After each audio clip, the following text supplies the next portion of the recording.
அனைவருக்கும் வணக்கம். இது உங்கள் ஸ்டடி வித் எஸ்பி. இன்றைக்கி நம்ம பாரதியாரை பற்றி பார்க்க போகிறோம். பாரதியாரை பற்றி டிஎன்பிசியில் குரூப் 4ஆக இருக்கட்டும், குரூப் 2ஆக இருக்கட்டும், இல்லாத கொஸ்டின்ஸே இல்லை அப்படின்னு சொல்லலாம். பாரதியார் 11/12/1882 வருஷம் தூத்துக்குடி மாவட்டம் எட்டயபுரத்தில் சின்னசாமி ஐயர், லட்சுமி அம்மையார் அப்படின்றவங்களுக்கு மகனாக பிறந்திருக்காரு. இவரோட இயற்பெயர் சுப்பிரமணி. தேசிய கவி, விடுதலை கவி, மகாகவி, பாரதியார், பாட்டுக்கொரு புலவன், செல்லிதாசன், தமிழ் புதுக்கவிதையின் தந்தை, இவ்வாறு பல பெயர்களால் அழைக்கப்படுறாரு பாரதியார். பாரதியாரோட மனைவி பெயர் செல்லம்மாள். ஆனால் எல்லா கவிதைகளிலும் பாரதியோட மனைவி பெயரை கண்ணம்மா அப்படின்னு மென்ஷன் பண்ணியிருப்பார். அதனாலேயே நாம் எல்லாருமே பாரதிக்கு கண்ணம்மா அப்படின்னு சொல்லி பழகிட்டோம். பாரதியார் 11 வயதிலிருந்தே கவி பாடுவதில் வல்லவராக இருந்திருக்காரு. பாரதி அப்படின்ற பட்டம் எட்டயபுரம் மன்னர் எட்டப்ப நாயக்கர் அப்படின்றவனால வழங்கப்பட்டிருக்கு. பாரதி என்பதன் பொருள் என்ன அப்படின்னா கலைமகள் அப்படின்னு அர்த்தம். கவிஞர், எழுத்தாளர், பத்திரிகை ஆசிரியர், விடுதலை வீரர் என பன்முகம் கொண்ட இவர் தமிழ், ஆங்கிலம், சமஸ்கிருதம், வங்காள மொழி என 16 மொழிகளில் வல்லவராக இருந்திருக்காரு. அதாவது அவருக்கு 16 மொழிகள் தெரியும். விவேகவானம் எனும் இதழ் மூலமாக இவரோட முதல் கவிதை 1904 வெளியிடப்பட்டிருக்கு. 1905 தமிழகத்தில் சக்கரவர்த்தினி அப்படின்ற இதழை துவங்கியிருக்காரு. கர்மயோகி, பாலாபாரதம் அப்படின்ற இதழ்களை புதுவையில் துவங்கியிருக்காரு, அதாவது பாண்டிச்சேரியில். சுதேசமித்திரன் இதழின் துணை ஆசிரியராகவும் பணியாற்றியிருக்காரு பாரதியார். பாரதியார் பணியாற்றிய முக்கிய இதழ்களில் முக்கியமான ஒன்று அப்படின்னா இந்தியா, விஜயா அப்படின்ற இதழ்கள். இவருடைய ஞானகுரு நிவேதிதா தேவி. நிவேதிதா தேவி விவேகானந்தரோட கொள்கைகளை பின்பற்றினவங்க. இவருடைய அரசியல் குரு பாலகங்காதர திலகர். பாரதிதாசன் பாரதியார் மேலே கொண்ட பற்று, ஒரு ஈர்ப்புனால அவரோட பேரையே பாரதியார் அப்படின்னு சொல்லி மாற்றிருப்பார். அந்த பாரதிதாசன் பாரதியாரை எப்படிலாம் புகழ்கிறாரு அப்படின்னு சொல்லி பார்க்கலாமா? செந்தமிழ் தேனி, சிந்துக்கு தந்தை, தமிழுக்கு தொண்டு செய்வான் சாவதில்லை, மரம் பாட வந்த மறவன், புதிய அறம் பாட வந்த அறிஞன், தமிழால் பாரதி தகுதி பெற்றதும் பாரதியால் தமிழ் தகுதி பெற்றதும்னு பாரதியாரை பாரதிதாசன் புகழ்ந்து சொல்லியிருக்காரு. பாரதியாரின் மேற்கோள்கள், பாரதியாரின் கூற்றுகள் அப்படின்னு கூட சொல்லலாம்.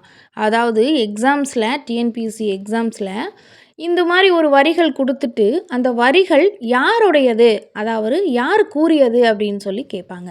அதுதான் அவங்களோட மேற்கோள்கள் அப்படின்னு சொல்லுவாங்க. ஒன் பை ஒன்னாக பாரதியார் என்னெல்லாம் சொல்லியிருக்காரு, அது அவரோட மேற்கோள்கள் என்ன அப்படின்னு பார்க்கலாமா? 1. யாமறிந்த மொழிகளிலே தமிழ் மொழி போல் இனிது காணோம். 2. என்று பிறந்தாய் என அறியாத தாயே. 3. நல்லதொரு வீணை செய்து அதை புழுதியில் எறிவதுண்டோ. 4. வள்ளுவன் தன்னை உலகினுக்கு தந்து வான்புகழ் கொண்ட தமிழ்நாடு. 5. ஓடு விளையாடு பாப்பா. 6. அச்சமில்லை அச்சமில்லை அச்சமென்பது இல்லையே. 7. யாமறிந்த புலவர்களிலேயே கம்பனைப் போல், வள்ளுவனைப் போல், இளங்கோ போல் பூமிதனில் எங்குமே பிறந்ததில்லை. 8. சொல்லில் உயர்வு தமிழ் சொல்லே, அதை தொழுது படித்திடடி பாப்பா. 9. காக்கை குருவிகள் எங்கள் ஜாதி. 10. கோவில்களை அனைத்தையும் பள்ளி தலங்கள் ஆக்குவோம். 11. பாரத தாய் பெற்றெடுத்தா இரு பிள்ளைகள். அதாவது இரு பிள்ளைகள் அப்படின்னு வஉசி கப்பலை சொல்கிறாரு. அதாவது வஉசி கப்பல் கடலில், அதாவது வரும்போது அவர் எப்படி வர்ணித்து சொல்லியிருப்பார் அப்படின்னா, பிள்ளை பேரில்லா பெண்ணொருத்தி ஒரே நேரத்தில் இரு பிள்ளைகளை பெற்றெடுத்தால் எவ்வாறு மகிழ்ச்சி கொள்வாளோ அது மாதிரி மகிழ்ச்சி கொள்கிறது நம் பாரத நாடு. அதாவது 2 கப்பலை மென்ஷன் பண்ணி சொல்லியிருக்காரு. 12.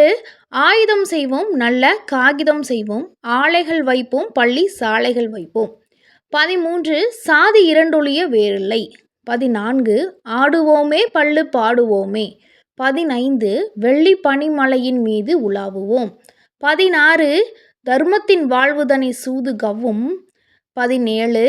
தனி ஒருவனுக்கு உணவு இல்லையெனில் இஜகத்தினை அழித்திடுவோம். 18. காணி நிலம் வேண்டும் பராசக்தி.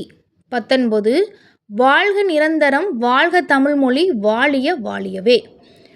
பாரதியோட கவிதைகள் என்ன அப்படின்னு பார்த்தோம்னா நிறைய கவிதைகள் இருக்குது. ஆனால் டிஎன்பிசி அந்த எக்ஸாம் ஓரியன்டாக எந்த மாதிரிலாம் கேட்பாங்க அப்படின்னா ஒரு சில கவிதைகள். கண்ணன் பாட்டு, குயில் பாட்டு, பாஞ்சாலி சபதம், பாப்பா பாட்டு, புதிய ஆட்சி தூடி, விநாயகர் நான்மணி மாலை. அவர் எழுதிய புத்தகங்கள் நிறைய இருக்குது. அதாவது கொஷின் பேஸ் படி எந்த இதெல்லாம் முக்கியம் அப்படின்னு பார்த்தோம்னா தராசு, சந்திரிகையின் கதை, ஞானரதம். இன்றைக்கி பாரதியார் பற்றி என்னென்ன எக்ஸாம் சம்மந்தமாக இருக்கும், எப்படிலாம் கேட்பாங்க அப்படின்றத பார்த்தோம். பாரதியார் சம்மந்தமாக உங்களுக்கும் நிறைய தகவல் தெரிஞ்சிச்சு அப்படின்னா கமெண்ட் செக்ஷனில் சொல்லுங்கள். தேங்க்ஸ் ஃபார் வாட்சிங்.